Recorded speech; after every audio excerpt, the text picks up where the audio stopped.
Hello everyone, welcome back to FX 20 Pips. This video is the pre-London session video, and today is the 13th of February, Monday, 2023. Time is about 2:32 p.m. GMT plus 8 my time. Okay, what we are looking at now is the GBPUSD 8 hours time frame. Now, if you can see that I have all these previous week level markup. Okay, if you want to find out how I mark those, I'll put up a link somewhere around here on the weekly analysis. Okay, and it also shows how I put in all these previous day, midpoint, and midday. Right. So this is again the 8 hours GBPUSD chart on the pre-London session. I always start with the 8 hours.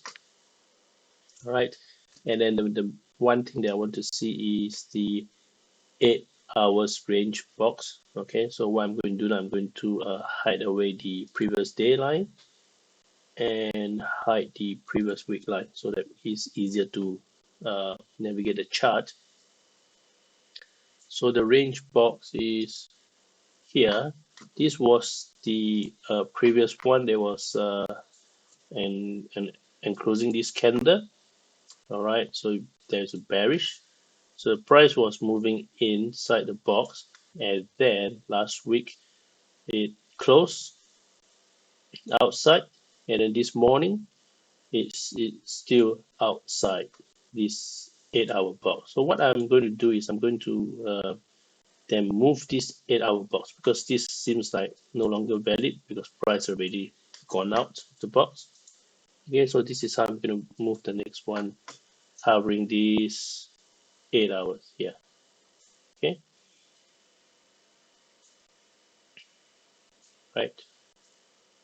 So basically here, what I'm seeing is the 8-hour box covering this candle, right? So this candle sort of closed below, and then the price went back up, right? So that's my 8-hour box. Now you can say that, oh well, did you not want to just enclose this one? No, because this one, because the reason is that from my experience, for a price to break out of the 8-hour box, you must always look at the second candle.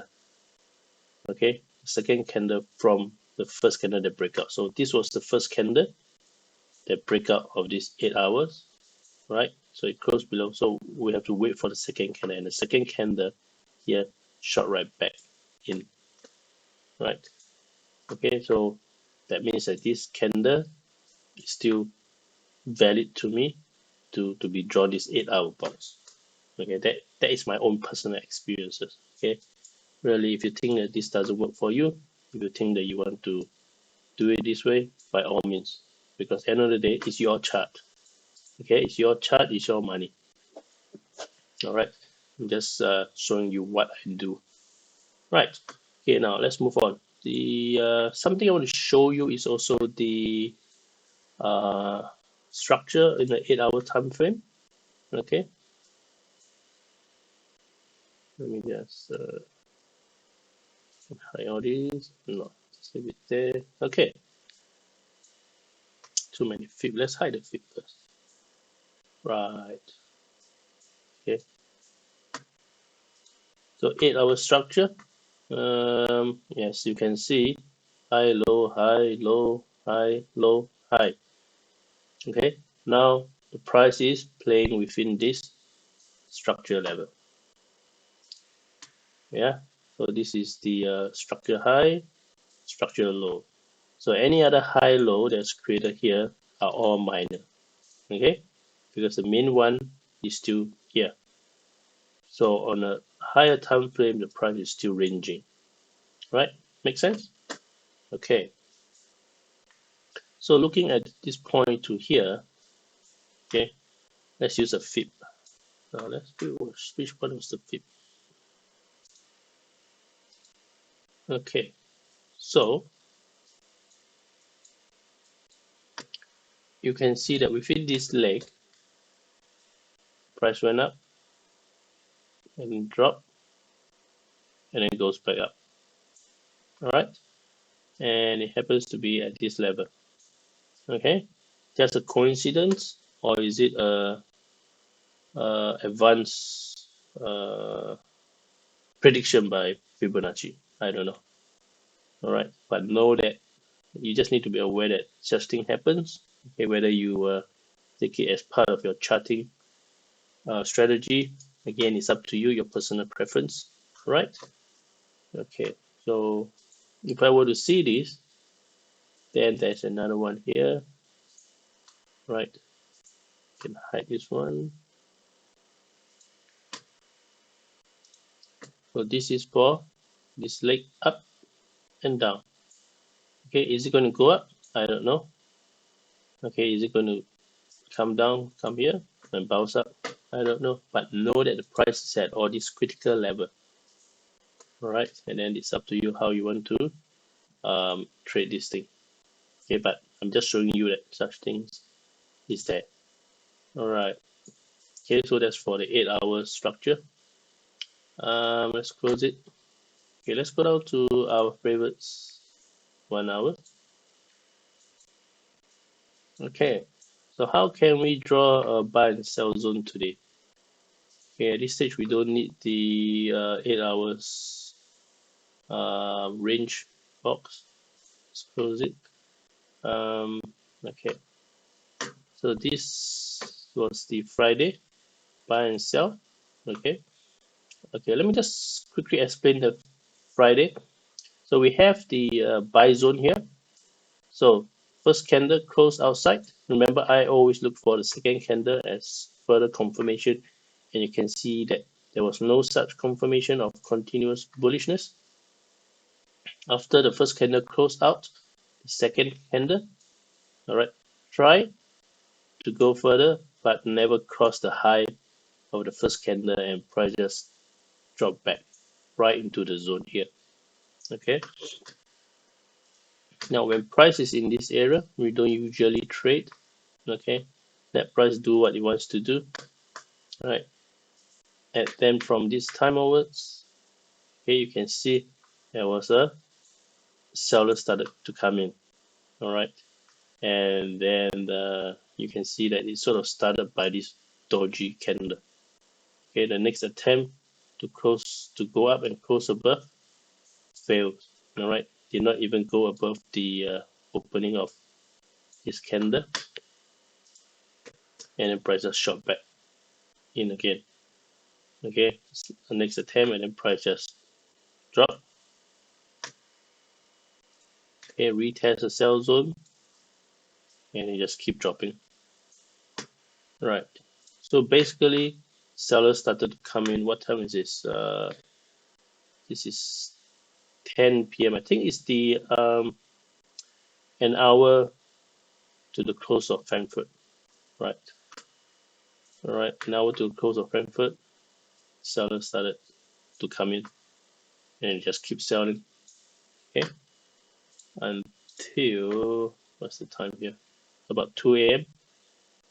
2 a.m. my time, which is the GMT +8 of the New York session. Right. So and then here we are back on today, Monday. Okay, so far this is Monday here. Right, let's see how we can draw a buy and sell zone. Let's zoom in a bit. Okay, very immediately straightforward. Wick body, go across to midnight. That's the buy. All right, that's for me. And then you have the wick. You can do the body. That's the sell zone. All right, let's look at the pip size here. 7.9 pips. That looks all right. Here to here, it's about 5.3 pips. Okay, so without being too complicated, this will be the buy and sell zone. Right, you can argue that well, we can go to week, and then week get a smaller one. That's up to you. All right. So for today, I'm just going to leave it like that. Okay, and just give me more time to look at what's going to happen around this area. Right. So at this stage, there is all that I want to tell you. Okay. There's one more thing, which is the Friday high and low.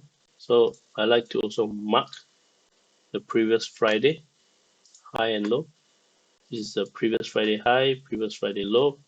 All right, and then I see where the price goes to on a Monday, Tuesday, Wednesday. Okay, would it um, close lower than last Friday low, and then it might just keep going down, or will it try to go back to the high of last Friday? Right? Why a Friday? I don't know, just personal preference, just the way I look at the chart. That you know, maybe I'm just doing a test and experiment to see, will the last Friday close, or rather the last Friday high and low, will it affect the Monday price? Okay. Again, that's just something I put in my chart. Whether I trade it based on that, I need more time for me to analyze. Okay. So again, if it's your own chart, you can draw whatever you like, use whatever indicator. But this is what I have here, just to show you how I deal with it. All right. So here we are. We have the chart, and let me just bring back the previous day. All right. The midpoint will be here, and then the previous week level. All right. Okay. All right. Yeah. So then we can hide away the previous buy and sell. Let's do that. Where's the buy and sell? Okay. Let's hide the previous buy and sell. Yep. And there we have it. There's our trade setup for Monday, pre-London. Thank you for listening.